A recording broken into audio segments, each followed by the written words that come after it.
ويا هلا وغلا. قصتي مثل قصص المسلسلات والروايات، لأنه حرفياً حياتي تغيرت بين ليلة وضحاها.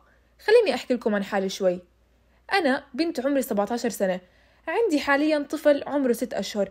ما تستغربوا، عندي حالياً طفل. خليني أتعمق لكم بتفاصيل حياتي. أنا من أب سعودي وأم أردنية. أمي اتزوجت أبوي وهي صغيرة، كان عمرها 19 سنة. أما أبوي كان وقتها عمره 40 سنة. اتزوجها وكانت أمي الثانية على زوجته الأولى. كان عنده من الأولى 5 أولاد، وجيت أنا بين مشاكل وبين كثير أشياء، وكان غير مرغوب فيني. أمي طلبت الطلاق ورجعت لبيتها، وأنا كنت معها وعلى إيدها، كنت جدا صغيرة. بس أمي ما كانت بدها تربيني ولا كانت بدها هياني أصلا، وخلص كانت بس عبارة إنها تضلها تسب علي وتسب علي، بالمرة. فأخذتني جدتي اللي هي أمها وربتني وخلص، وكانت معي لبين ما صار عمري 5 سنوات. وكانت يا الله يا جماعة شو حنونة، وكانت تضلها تزيني وتمشط لي شعري وتعطرني، وكنت أنا فعليا ما أنام غير بحضنها. وكانوا ولاد خالي كتير يكرهوني بسبب إني أنا كنت المدللة عند جدتي وجدي، وكانوا دائما يعايروني إنه أمي ما بدها إياني، وإنه أمي بتكرهني، وإنه أنا ما عندي أب وكذا وكذا. كانوا دائما هيك يعايروني بهذا الكلام. وأنا بس أسمع هيك كنت يا الله شو إني أنقهر وأضلني أصيح وأعيط طول الليل، مع إني أنا كنت طفلة بس كنت أفهم لما أشوف أمي وهي كانت كيف تتعامل معي، وكيف كنت أحاول أتقرب منها، بس هي كانت دائما تصدني. على مستوى إن أنا كنت ولو شفت وردة أروح أقطفها وأعطيها إياها، فهي شو كانت تسوي الله يسامحها؟ كانت تمسك الوردة تخربها وترميها بوجهي، لبين ما أنا كبرت وفهمت إنه أمي مش الأمان. ومرت الأيام وأمي تزوجت، وكان زوجها يا الله يا جماعة مرة حنون معي، وكان دايما يجيب لي ألعاب ويحاول يضحكني، ويوم يشوفني مكشرة خلص بس يحب هيك يجبر خاطري. كنت أنا يا جماعة مرة مبسوطة، وكنت كثير خلص حاسة زي كأنه صار في عندي سند بهالدنيا. ولما صار عمري 7 سنوات جدتي صار لها جلطة وماتت وما ودعتني، وكنت بتذكر وقتها إجاني اكتئاب وبطلت أروح المدرسة، وكنت بس عبارة عن إني أمسك ملابسها وأضلني أعيط لحد ما أنام على مخدتها. كان موتها يا جماعة جدا صدمة كبيرة بالنسبة إلي. وفترة العزاء ما كنت أنسى هواش أخوالي، عشان بس إنه بدهم يعرفوا وين بدهم يحطوني، لأنه بيت جدتي خلص اللي كنت أنا قاعدة فيه خلص صار إنه زي كيف تحسوا إنه ورثة، عرفتوا عليه، صاروا بدهم يدبروه. فراحوا هم البيت تاع جدتي اللي كان دائما ضواء والعيلة ملتمة فيه، والشجر تاع الزيتون والخضار والأشياء اللي بتجنن كلياتها انهدمت عشان الميراث. أما بالنسبة جدي راح خالي أخده وعاش معه. أما أنا صراحة خالي الكبير راح هاوش أمي، إنه حكالها يا بنت الحلال هاي بنتك، بصيرش تضلي هيك، لازم تعيش معاكي خلص، محدش راضي ياخدها، مش حالة. فراحوا شدوا عليها وغصبوها وأجبروها إنها تاخدني. المهم أمي ما كانت تحكي معي ولا كانت أصلا تعبرني، وما كانت تهتم إذا أكلت ولا أروح المدرسة ولا ذاكرت ولا أي إشي.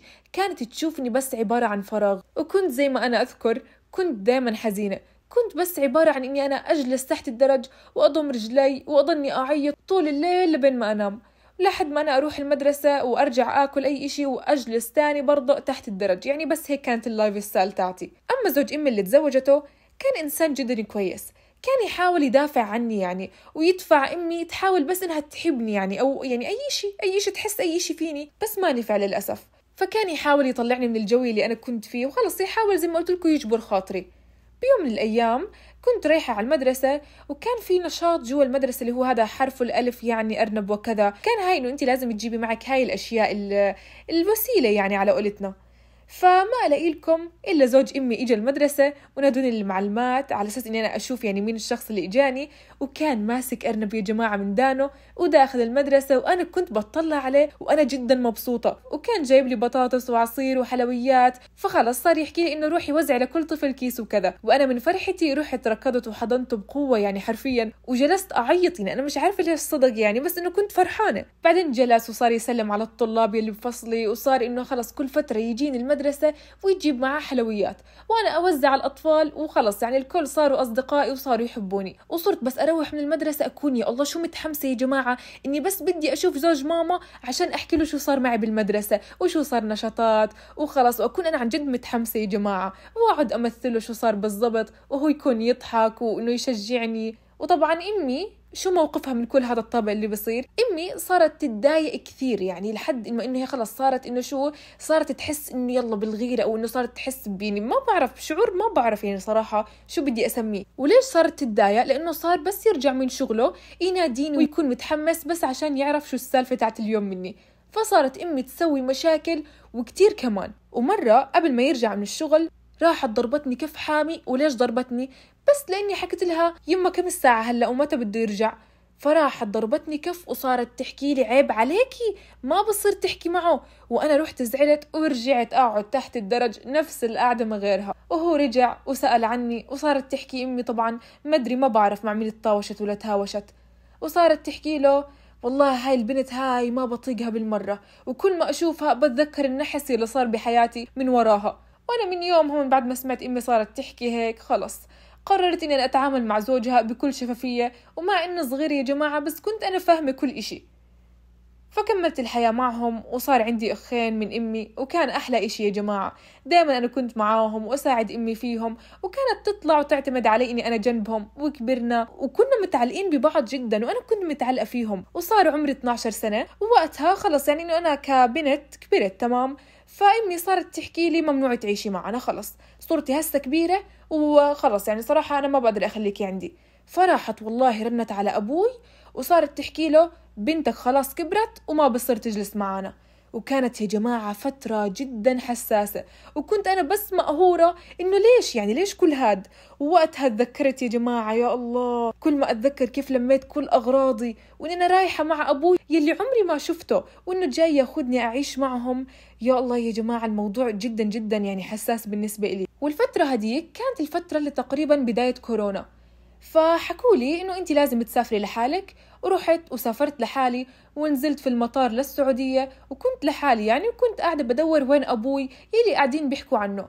فجلست أدور بعيوني عليه وأدور يعني إنه مش شايفة حدا تمام، إلا يجي أحد يشد الشنطة اللي بظهري وأنا بتطلع من هذا اللي بشد، لأنه هذا مش شكل أبوي اللي شفته أنا بالصور يعني. ولا الولد اللي شد الشنطة صار يتكلم وسألني، صار يحكي لي أنت نجد؟ صرت أحكي له فصار يحكي لي أنا أخوك الكبير. وفعلا أنا رحت معه وأنا مش عارفة إذا هو صادق ولا لا، بس أكيد صادق يعني كيف بده يكون عارف اسمي. فرحت معه وأنا خلص يعني ماد بوزي وخلص. وأخوي هداك كان اسمه فهد، وصار يحكي لي أنت ليش ما تضغطي؟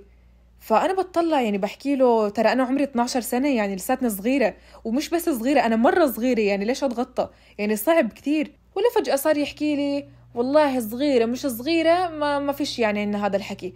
فراح وإحنا بالطريق للبيت راح نزل من السيارة وجاب لي عباي وصار يحكي لي يلا البسيها. ففعلا أخذتها ولبستها، وكنت بس طول الطريق عبارة عن سكوت. وكان السكوت يا جماعة صوته جدا عالي، وكنت بس أنا بدي أتخيل يا ترى كيف إنه هيك وضع أبوي، وهل رح يتقبل إني أنا أعيش معه. وكنت أنا بس هيك عبارة عن إني أنا بهوجس مع حالي وبحكي مع حالي إنه خلص يا بنت كوني منيحة ويلا وخلص، يعني إنه قاعدة بمعلش حالي بالأحرى. فوصلت البيت وشفت أبوي، وكنت أنا مش عارفة ليش أنا كنت متخيلة إنه أبوي يضمني ويحضني ويسلم علي، يعني إنه خلص مع إنه آخر مرة شافني فيها كنت يدوب بوبية ورضيعة يعني. فكنت أنا بتطلع عليه وأنا يعني مستنية إنه ها إيه بقى، طيب إخواني سلموا علي أي إشي. فوالله إخواني والله عاملوني زي كأنه أنا إلي عندهم 1000 سنة، خلص عادي يعني زي كأنه ولا الهوى ولا إلي بهجة ولا إلي رهجة، وخلص طنشوني ولا عبروني أصلا. متخيلين أنتو؟ ويا الله يا جماعة شو كنت أحس حالي متطفلة بينهم، خلص يعني وضع الله لا يدوق لحدا. فاستنيت على أساس إنه حدا يعبرني ويروح يدلني على غرفتي. إلا شوي ولا إجت العاملة وصارت تحكي أنا بدي أنام معها بنفس الغرفة لأنه ما في غرفة إلي. واو خلص يعني أنا بدي أنام أنا والعاملة بنفس الغرفة، مش طبعا تكبرا على العاملة، بس لأنه يعني إنه أنا فايتة على بيت أبوي أنا ما عندي غرفة، يعني خلص زي كأني ما شاء الله. المهم مرت الأيام وكانت الصدمة إنه أبوي تعامله معي كان جدا سيء. كان كل ما يشوفني يخبطني ويحكي يا الله وجهك وجه أمك، يا الله شو تشبهي أمك. وطبعا شو هو كأنه ما كان يطق أمي على المسبحة، وأنا بس ساكتة وخلص وما كنت أتكلم. فمرت الأيام وبلشت الدراسة، وأنا خلص يا جماعة بدي أرجع المدرسة. فكنت قاعدة طول الليل قاعدة بدي أحاول أفكر كيف أحاول أفتح الموضوع مع أبوي وإنه خلص إن أنا بدي أرجع للمدرسة وكذا. فضليت إني خلص يلا وأشجع حالي ورحت وكلمت أبوي. وإحذروا شو كانت ردة فعل أبوي، بدي إياكم بس تتخيلوا المنظر. أبوي وقتها كان قاعد، والله لحد هلأ ما بنساها، هو وقتها كان قاعد بدخن وكان ساكت.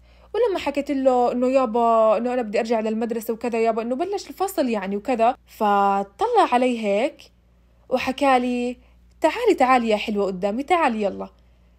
فأنا رحت قدمت قدامه وصار يحكي لي عيدي بالله وش تقولين. فأنا رجعت حكيت له إنه بكل تردد يعني إنه يابا الكل قاعد بروح المدرسة وبلش العام الدراسي وإنه أنا بدي أرجع لها وكذا. تعرفوا شو عمل؟ رده كان إنه السيجارة اللي كانت بإيده راح وطفاها برقبتي.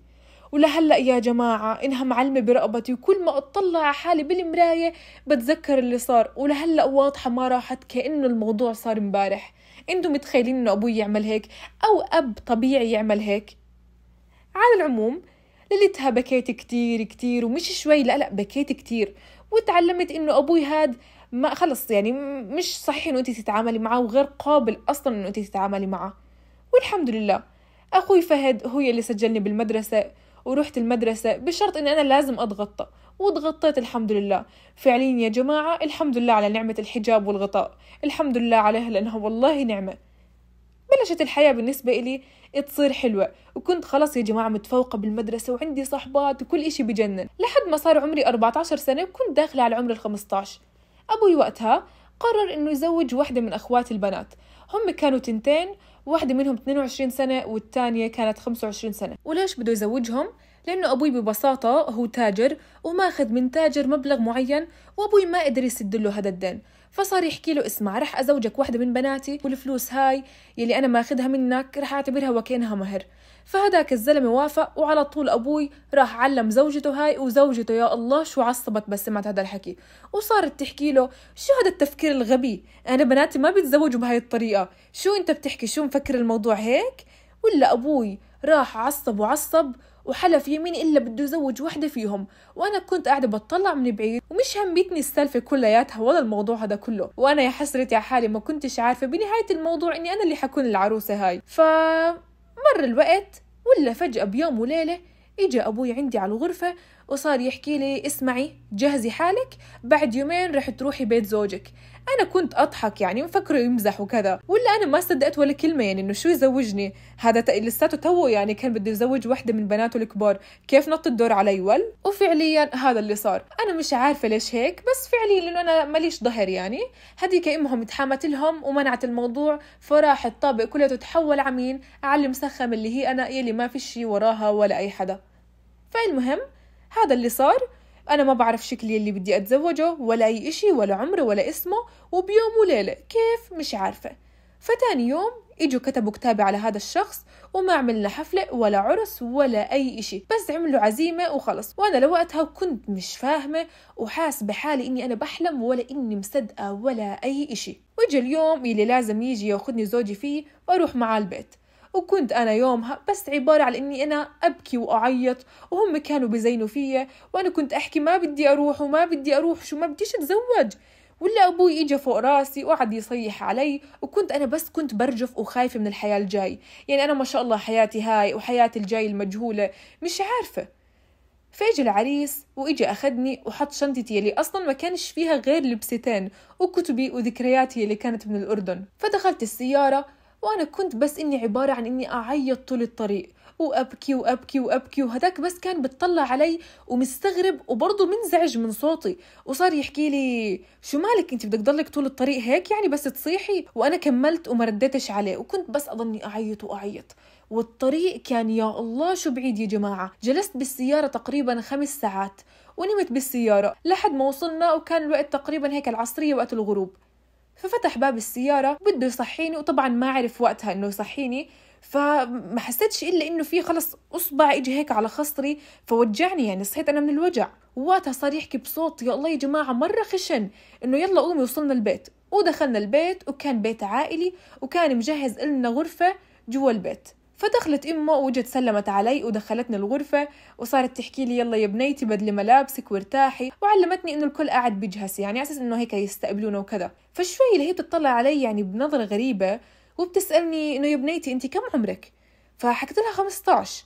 إلا هي أم زوجي انصدمت انصدام مش طبيعي، وحاولت تبين إنه عادي وكذا، بس مبين عليها منصدمة من عمري، إنه صغير عمري. فصارت تحكي لي على كل زوجك جاب لك ملابس فروحي بدلي منهم. ففتحت الخزانة أدور أي إشي ينفع ألبسه يعني وأنام فيه، بدي أدور على أي إشي مريح يا جماعة، لأن الملابس كان يعني غريبة ومش ذوقي وكان جدا مريبة. فحاولت ألاقي أكثر إشي فعليا محتشم يعني. فخلص لبست وخلص، إلا شوي إلا الباب بدق، وطبعا مين اللي بدق إلا هو، ما فيش غيره يعني. فأنا منصدمة يعني، أنا كنت مفكرة إن أنا رح أنام بالغرفة لحالي. بحكي لكم أنا يا جماعة عمري 15 سنة. هلأ حتعرفوا أنتوا كيف تفكيري لقدام بتفاصيل القصة، إنه أنا فعليا مش فاهمة ولا أي إشي. فأنا كنت مصدومة يعني. اللي فتحت الباب حرفيا اطلع علي هيك نظرة غريبة من فوق لتحت، وكانت النظرات جدا تخوف يعني. مش عارفة هي نظرات انه معصب مني ولا معجب فيا ولا ما انا فاهمة. فنزل عقاله وراح وقعد على السرير، وانا لهلأ كنت واقفة ومصدومة وبطلع وانا مصدومة.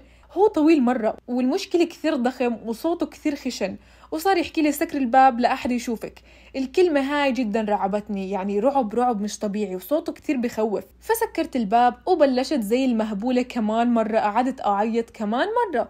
والمشكلة بعياطي إنه مش عياط عادي، لا، ببلش أول إشي بنبرة واطي هيك مش مسموعة، وفجأة مرة واحدة بطلع لفوق زي كيف رولر كوستر، وبلش أشهق من كثر العياط. وهداك بس شافني عصب وصار يحكي لي أنت مش راضي تنطمي يعني من الصبح قاعدة بتصيحي. وفجأة صار يمثل ويقلدني كيف أنا قاعدة بصيح، وشكله للأمانة عن جد ضحكني، وقعدت أضحك وأبكي يعني نفس الوقت، قاعدة بضحك وبعيط على حالي وبضحك على منظره وهو قاعد بيقلدني. للأمانة منظره كان جدا بضحك. فصراحة يعني حاول يسكتني، حاول يراضيني، وصار يحكي لي طب أنا مش فاهم ليش أنتي بتعيطي. فصرت أحكي له بصوت يعني مكبوت إنه أنا مش عارفك وأنا ما كان بدي أتزوج هسا. فأعطاني الصدمة وهو مستغرب ومنصدم. صار يحكي لي كيف ما بدك تتزوجي؟ مش أنتي وافقتي علي بس أنا تقدمت ولا كيف؟ فصرت أحكي له وافقت يعني بس أنا ما بعرفك. فصار يحكي لي سهلة أنا رح أعرفك عن حالي. أنا اسمي مشاري وعمري 25 سنة، بشتغل تاجر وبدرس طب بشري بنفس الوقت، وخلص. وأنا هيني عرفت عن حالي، يلا احكي لي عنك، عارفيني عن حالك. فأنا طلعت يعني عليه وكنت صافنة وساكتة وما نطقت بولا حرف. ففجأة مسك راسي وطلع علي وصار يحكي لي أقول بس نامي خلص روحي نامي خلصينا. ورحت أنا حطيت راسي على المخدة واستنيت أنام وما إجانيش النوم. وهو بشكل غريب غط بنوم عميق بسرعة رهيبة يا جماعة. وأنا بلشت أبكي يعني أنا مش فاهمة أنا كيف بدي أتحمل أعيش هيك طول حياتي. فيوم هنمت من التعب وصحيت وما لقيته جنبي. فأجيت لسه بدي أطلع من الغرفة وتذكرت إن أنا عايشة ببيت عائلة وأنا ما جبت معي ملابس يا جماعة. وقعدت بالغرفة هاي أفكر بكل إشي صار لي وكل إشي صار معي. وللأمانة كنت حاقدة شوي على أبوي، وكنت أحكي يا الله هذا والله ما هو أبو ولا هاي تصرفات، ليش هيك يعمل فيا؟ إلا شوي بعز أفكاري هاي ما ألاقي لكم إلا أم زوجي دقت علي الباب. فأنا استحيت صراحة إن أنا أفتح لها يعني، خلص الموضوع كله مريب علي تمام. بس بالنهاية فتحت لها الباب وراحت جابت لي أواعي، يعني هي كانت من حالة عارفة إنه أنا ما عنديش أواعي تليق لبيت عيلة يعني وكذا. فاللي هي جابت لي أواعي، وصدق يعني فعليا إنها هي ما قصرت وجابت لي الملابس، وصارت تحكي لي إنه مشاري سجلني بالمدرسة يلي جنب البيت. فأنا بس سمعت هيك صراحة جدا فرحت، وصار فعليا يوصلني المدرسة وهو يكمل بالجامعة. وكان يا جماعة جدا حنون، وكنا متفقين إنه على أساس إنه سنة ويطلقني. طبعا مشاري كان معطيني على جوي وما شاء الله علي. فمرت الأيام للين شو إجت المفاجأة الكبرى، إني أنا صرت حامل. وكانت الصدمة إني أنا ما كنت عارفة إني أنا حامل، لأن أنا كنت جدا صغيرة وبطني كان بيكبر مع الأيام، وأنا كنت مش عارفة يا جماعة، أنا كنت محسبيته إنه هو هذا كرش. فأنا مش فاهمة، صرت أحكي يا ربي شو هالبطن هذا اللي مش راضي يروح. إلا مرة أم زوجي شافتني وصارت تحكي لي ما شاء الله بطنك كبيرة، يعني أنتي حامل وما علمتيني. فأنا صرت أضحك وأنا يعني بسلك يعني. فطبعا هذا كان قدامي مشاري وأنا كنت يعني بضحك وقاعدة بخبط على بطني، كنت أحكي لها لا هذا كرش، وكنت بخبط على بطني. فمشاري خلى الموضوع براسه وأخذني وصار يحكي لي اسمعي خلينا نعمل لنا تحاليل وهيك، وعلى أساس يعني عمل لي حجة طبعا على أساس إنه شو إنه تحليل نطمن على الفيتامينات ومش عارفة شو أشياء، إنه تحليل بشكل عام. فتاني يوم رحنا نجيب التحاليل وكنا بالسيارة، وصار يحكي لي اسمعي أنا بدي أحكي لك إشي. تمام، حكيت له احكي لي. فهو يا جماعة كان جدا مبسوط وهو بيحكي، صار يحكي لي انتي حامل. وكانت الصدمة والله العظيم يا جماعة أنا كنت كثير مصدومة، وأنا كنت قاعدة بعيط وهو صار يهدي فيني، وأنا صرت أحكي له يعني هسه إحنا كيف بدنا نتطلق، يعني إيش أعمل أنا؟ فصار يحكي لي أنت مهبولة إشي، ليش بدك تتطلقي يعني، وأنت واضح إنه أنت بتحبيني وأنا وياكي مبسوطين وبنحب بعض، يعني إيش يعني إيش ليش بتفكري هيك؟ فأنا تقبلت موضوع الحمل، وكنت مش معلمة أحد بالمدرسة بالمرة، ولا حتى أصلا بيعرفوا إني أنا متزوجة، لأنه أنتوا عارفين إذا كنتي مثلا بالمدرسة وأنت متزوجة البنات إذا عرفوا هيك رح يحاولوا يبعدوا عنك، وإنه على أساس إنه أنت ما شاء الله حتصيري صاحبة سوء وإنه أنت تخربيهم، وأنتوا عارفين العقليات هاي. فمع الأيام بلش بطني يكبر أكتر وأكتر، وأنا صرت أخاف كثير، وكنت ألبس مشد يعني أساس إنه ما حدا يشوفني. بس خلص مع الأيام واضح بطني صارت كبيرة حتى بالمشد، واضح إني أنا حامل، وأنا كنت أحسب إنه ما حدا لاحظ. إلا بيوم مرة بنت خبطت فيني، يعني كنا بالفرصة، فأنا كنت وقتها هرمونات وعايفة حالي ومعصبة، إلا صرخت عليها وصرت أحكي لها أنتي عمي ما تشوفين يعني. فصارت تحكي لي والله ما أشوف، ولا طلعت علي هيك وبتحكي لي ما شاء الله والله من مين حامل حضرتك؟ أنا بس سمعتها حكت هيك كأنه حدا كب علي مي باردة، اتجمدت وصرت أرجف والله يا جماعة من الخوف، وسحبت عليها ورجعت للصف، وكنت قاعدة مش مصدقة متى أرجع البيت. بعديها غبت بكم يوم عن المدرسة، ومشاري قعد يعني يقنع فيه إنه أرجع المدرسة وش فيها يعني لو حامل وكذا، ورجعت وبلش اليوم وقتها مرة طبيعي، وخلصت الحصة الأولى والثانية والثالثة لحد ما إجت الحصة قبل الأخيرة، وإجت واحدة من الإداريات وإجت بصوت عالي قدام البنات والطالبات بتحكي لي سبحان الله والله ما تخافوا غير من الناس الساكتين والهادين، والله هدول بيطلع منهم كل شيء. فراحت وقفتني الله ياخدها قدام البنات، وصارت تحكي لي أنا ألاحظ إنه أنت كل يوم بتركبي بسيارة حدا، وسبحان الله طول الطريق بقعد بيمسك إيدك وبوس فيها وبياخدك على بيت معين، الله أعلم شو بصير جوا السيارة. والله العظيم يا جماعة صارت تحكي هيك، وصارت تحكي جمل مش لائقة انها تنحكى، وصارت تخبط على بطني والله العظيم، وانا زي الحمارة ما عرفتش ارد، ضليتني من خرسة ومصدومة، وكان الكل بتطلع علي، والبنات صاروا يحكوا عني، وصارت تصرخ علي، صارت تحكي يلا يلا على الإدارة اهلك اولى فيكي من هون يلا. ورحت نزلت معاها وانا ساكتة، وهي مبتسمة الله يكسر خاطرها مثل ما كسرت خاطر قدام هالبنات، وصارت تسوي حالها كويسة، وصارت تحكي لي فجأة إنه ليه يا بنيتي تسوي الغلط والله حرام. وأنا وقتها أخيرا نطقت، وكنت بصراخ يعني وبصوت زي المكتوم، صرت أحكي لها أنا متزوجة وإنتي كيف أصلا بتلحقيني. فلقيتها فجأة خافت وصارت تتأسف وصارت تتعذر وتحكي كلام هيك إنه اعذريني ومن هالحكي وكذا. والمشكلة أنا تجمدت ووقتها وخلص ما كنتش قادرة أسوي إشي غير إني قعدت أعيط. ومرت ساعة وأنا بالإدارة، وإجا مشاري وأخذني البيت. ما أدري ليش يعني أنا ما حكيت له شو صار معي، بس كنت طول اليوم بعيط من الموقف، وهو كان يحسبني بس تعبانة ويحاول يخفف عني، ما كان يعرف إنه بالمدرسة في وحدة تكلمت بشرفي. فوقتها فعليا ضليتني أسبوع غايبة من الموقف هاد، وخلص وبلشت الاختبارات النهائية وكان لازم أداوم. فداومت، ووقتها فعليا كل البنات كانوا يحكوا عني ويتمتموا وراي، حتى صحباتي بعدوا عني وبطل في حدا أصلا يحكي معي. وللأمانة ما كنت كتير مهتمة باللي صار لي، خلص يعني كنت أصبر حالي إنه كم يوم وأخلص وخلص. ولا في بنت فجأة مرت جنبي ورمت علي علبة عصير وراحت سبت علي، أنا هون خلاص زي البركان خلاص، وهذه القشة التي قسمت ظهر البعير، ربي جاب لي فيها قوة إني أنا أركض وراها أنا وكرشي الكبير وأمسك شعرها وأركض. أقسم بالله يا جماعة أنا يدوب أعرف أركض أصلا، كنت زي اللي بالطريق راكدة وراها، ومسكتها وضربتها وهي خافت تضربني لأني أنا حامل.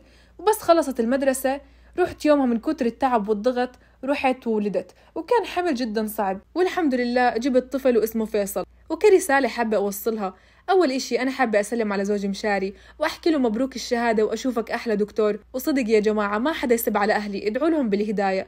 ونصيحة، أول إشي لا تحكموا على حدا قبل ما تعرفوا شو ظروفه. وثاني إشي لا تقصفوا المحصنات ولا تحكوا على عرض حدا ولا تتنمروا. ويا بنات والله ما في أحلى من الستر، لا تحكي لي إنه أنت مش مقتنعة بالحجاب ويوم تفكري وكذا، لا لا لا، لازم تراجعي حالك. وأنا فعليا بس حكيت القصة هاي يا الله شو بكيت وضحكت وعصبت على كل إشي صار معي. وحابة أكد لكم إنه مهما ضاقت الدنيا فيكم بالنهاية الفرج رح يجي. إذا أنتوا وصلتوا لهذا الشابتر بالقصة معناها القصة عجبتكم، فلا تنسوا تشتركوا بقناتي وتحطوا لي لايك وكومنت على هذا الفيديو، أهم إشي الشير يا جماعة. المهم بالنسبة للقصة هاي، تعرفوا إنه قصة البنت لو بدي ألخص لكم إياها بحكي لكم ككوت: البداية بعد النهاية. حرفيا أنا شايفة هيك قصتها، البداية بعد النهاية. وفعليا يا جماعة أنت لما تفكري حالك وصلت للحضيض، ربنا سبحانه وتعالى بيفتح لك أبواب. يعني الزواج الإجباري اللي كان بالبداية ممكن هي كانت تفكره إشي صعب بحياتها، أو ممكن بالبداية ممكن فكرته نقمة، طلع لنعمة وتحول لنعمة. فعليا ربنا جبر خاطرها. يعني الله يهدي بالك يا صاحبة القصة ويهدي أهلك، والله العظيم. بس هاي مش عمايل صاحية، والله العظيم. يعني ربنا أنت تلطف فيكي. بس يا جماعة بدكم تعرفوا مش دائما النهايات بهاي القصص بتكون سعيدة. يعني أنتوا، أنا رح أحط لكم هلا فوق هيك كرت عن قصة أنا حكيتها قبل هيك عن زواج إجباري برضه. القصة ما كانت يعني نهايتها حلوة، كانت نهايتها سيئة بزوجها اللي تزوجته إجباري، بس صارت نهايتها حلوة لأن البنت بعديها نشلت حالها واعتمدت على حالها وسوت أشياء حلوة بحياتها. بس إنه ما شاء الله ما شاء الله، الحمد لله إنه الله جبر خاطرك، والله يخليكم لبعض أنت وزوجك ويخلي لك ابنك. وسبحان الله، الله رزقك على نيتك يا حبيبة قلبي. وانتوا بالنهاية أنا حابة أسمع رأيكم بالقصة هاي، شو رأيكم بالقصة وشو رأيكم بأهلها واللي عملوه. وبس كالعادة أنا حاط لكم رابط الانستغرام والتيك توك بصندوق الوصف لأي بنوتة حلوة حابة تبعت لي قصتها. والله يحميكم أجمعين يا حبايب قلبي.